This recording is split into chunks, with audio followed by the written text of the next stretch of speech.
નમસ્કાર વિદ્યાર્થી મિત્રો, ધોરણ 11 કોમર્સ વિષય આંકડાશાસ્ત્ર, પ્રકરણ નંબર 6 ક્રમચય, સંચય અને દ્વિપદી વિસ્તરણ.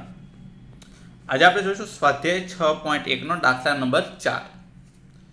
3 ગુણ્યા n+3 p4 બરાબર 5 ગુણ્યા n+2 p4 હોય તો n ની કિંમત શોધો. હવે અહીંયા n ની જગ્યાએ આપણને કિંમત આપે છે n+3 અને r ની જગ્યાએ કિંમત આપે છે 4. 4 કિંમત આપે એનો મતલબ 4 સ્થાન ખસવાનું છે અને આગળ આપણને 3 વડે ગુણાકાર આપેલો છે. તો સૌપ્રથમ અહીંયા 3 પેલું n+3 છે પોતે લખો, પછી n+3 માંથી 1 બાદ કરો, ત્યારબાદ 2 બાદ કરો, ત્યારબાદ 3 બાદ કરો, એટલે અહીંયા 4 સ્ટેપ આપણે ખસી ગયા. 5 ગુણ્યા n+2 p4 તો 5 ગુણ્યા n+2 થી આપણે 4 સ્થાન ખસવાનું. તો આ પહેલું, એમાંથી 1 બાદ કરો, 2 બાદ કરો, 3 બાદ કરો, 1 2 3 4 સ્થાન અહીંયા ખસી ગયા. ઓકે, તો 3 ગુણ્યા n+3, 3 માંથી 1 બાદ કરો એટલે આવશે n+2, 3 માંથી 2 બાદ કરો તો આવશે n+1 અને 3 માંથી 3 બાદ કરો તો થયું 0, તો વધ્યું n.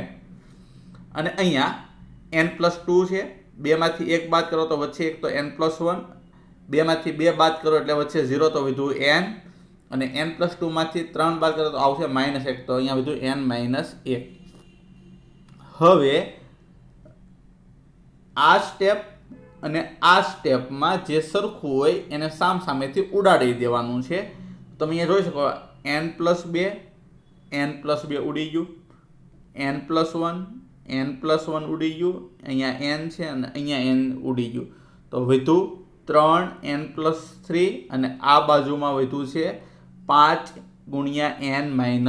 હવે આ 3 નો ગુણાકાર છે એ કૌંસના બંને પદ સાથે, એટલે 3 નો ગુણાકાર n સાથે પણ થશે અને આ 3 સાથે પણ થશે. તો 3 ગુણ્યા n કરો તો 3n પ્લસ પ્લસ પ્લસ અને 3 તેરી 9. એવી રીતે આ 5 નો ગુણાકાર n સાથે થશે અને અહીંયા 1 સાથે પણ થશે. તો 5 ગુણ્યા n કરો તો 5n પ્લસ માઇનસ માઇનસ અને 5 એકા 5.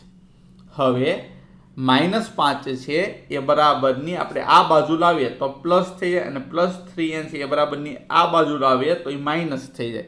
તો 9 + 5 બરાબર 5n - 3n. તો 9 ને 5 કરો તો થશે 14 અને 5 માં 3 બાદ કરો તો આવશે 2n. 2 જશે 14 ના છેદમાં, તો 14 ભાગ્યા 2 બરાબર n, તો n બરાબર થઈ ગયું 7. દાખલા નંબર 5. 4 વ્યક્તિઓને એક હારમાં કેટલી રીતે ગોઠવી શકાય? તો આપણે જાણીએ છીએ કે n બરાબર 4, કુલ આપણે 4 વ્યક્તિ આપીએ અને r ની કિંમત n જેટલી હોય છે અથવા તો n થી ઓછી હોય છે. અહીંયા r ની કિંમતની કોઈ સ્પષ્ટતા કરવામાં આવી નથી, તો આપણે ધારી લેવાની કે r ની કિંમત n જેટલી છે. તો n બરાબર 4 થઈ ગયું અને r બરાબર 4 થઈ ગયું. અને આપણું ક્રમચયનું ફોર્મ્યુલા છે npr.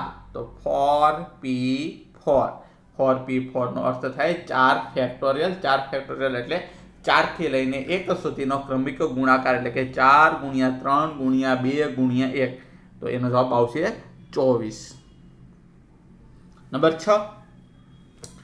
1 2 3 0 7 9 એ બધા અંકનો ઉપયોગ કરી 6 અંકવાળી કેટલી સંખ્યાઓ બનાવી શકાય? સૌપ્રથમ તો આપણે જોઈશું કે આપણને અંકો કેટલા આપ્યા છે. તો 1 2 3 4 5 ને 6 અંક આપેલા છે. હવે જો 6 અંકવાળી સંખ્યા બનાવી હોય ને તો આગળ એટલે પ્રથમ સ્થાને જો 0 આવે તો 6 અંકવાળી સંખ્યા બને નહીં, પરંતુ 0 સિવાયના કોઈ પણ આંકડા જે છે કે 1 2 3 7 9 આ 5 માંથી કોઈ પણ આંકડો પહેલા સ્થાન ઉપર આવે તો 6 અંકવાળી સંખ્યા બને. તો અહીંયા સ્થાન 1 છે પણ એને આવવા માટેના કુલ આંકડાઓ કેટલા છે? 5. તો અહીંયા થઈ ગયું 5p1. આપણું થઈ ગયું 5p1. હવે જો આ 5 માંથી કોઈ પણ એક આંકડો અહીંયા આવે તો વધ્યા બાકીના 4 આંકડા અને એક 0 હોય તો એટલે બાકીનો બીજા +1 થયું, એટલે કુલ થયા 5 આંકડા અને એને ગોઠવવાની જગ્યા 1 2 3 4 ને 5. તો એના થઈ ગયા 5p5. તો સંખ્યાના પ્રથમ સ્થાને 0 સિવાયના બાકીના 5 અંક 1 2 3 7 9 માંથી કોઈ પણ એક અંક પ્રથમ સ્થાને આવે તેને આપણે 5p1 રીતે ગોઠવી શકીશું. અને હવે બાકીના શૂન્ય સહિતના બીજા 5 અંકો થઈ ગયા તો એને ગોઠવવાની રીત છે 5p5. તો 6 અંકવાળી કુલ સંખ્યાના ક્રમચય થશે 5p1 ગુણ્યા 5p5.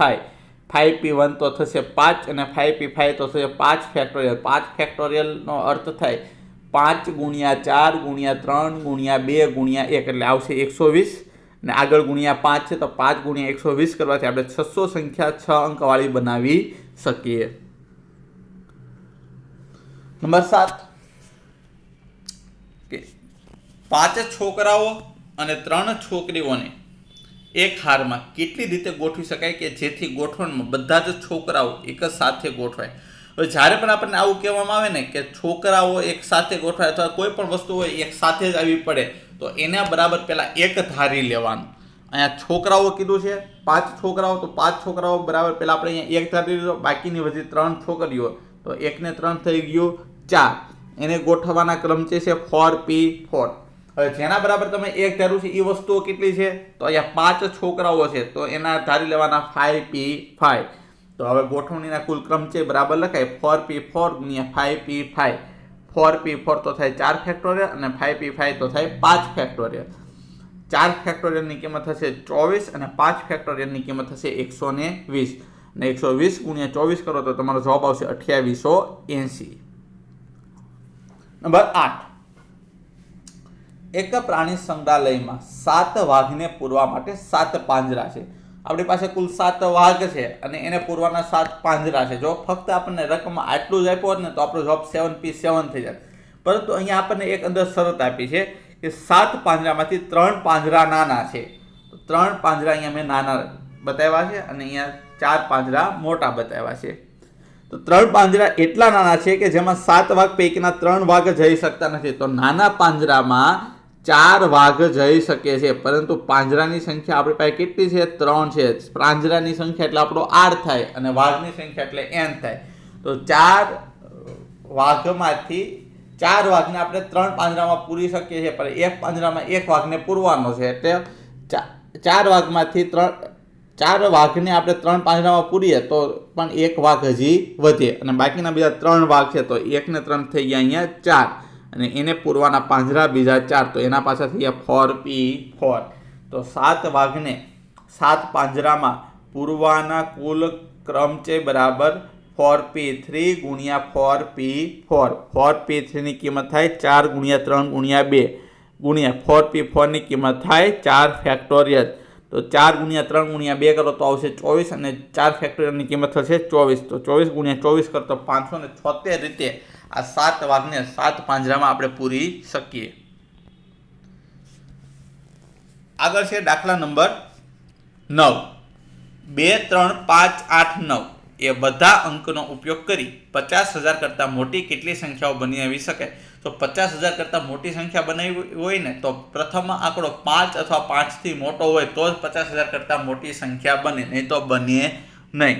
તો આપણને આપેલા આંકડામાંથી 5 અથવા 5 થી મોટા આંકડા હોય એવા કુલ 3 આંકડા છે. આ 3 આંકડાને પહેલા સ્થાને ગોઠવો તો પહેલું સ્થાન ખાલી એક જ છે તો એનું 3p1. સ્થાન એટલે r થાય અને આંકડાઓની સંખ્યા એટલે n થાય.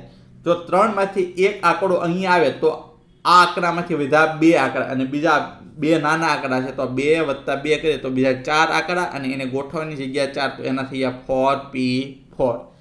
તો 50,000 કરતાં મોટી સંખ્યાના કુલ ક્રમચય થાય 3p1 ગુણ્યા 4p1. 3p1 એટલે 3 અને 4p4 એટલે થાય 4 ફેક્ટોરિયલ. 4 ફેક્ટોરિયલની કિંમત 24 છે તો 3 ગુણ્યા 24 કરો તો થાય 72. તો વિદ્યાર્થી મિત્રો, આશા રાખું છું કે આજના આ વિડીયોની અંદર આપણને સમજ પડી હશે. અસ્તુ. આભાર. જય હિન્દ, જય ભારત.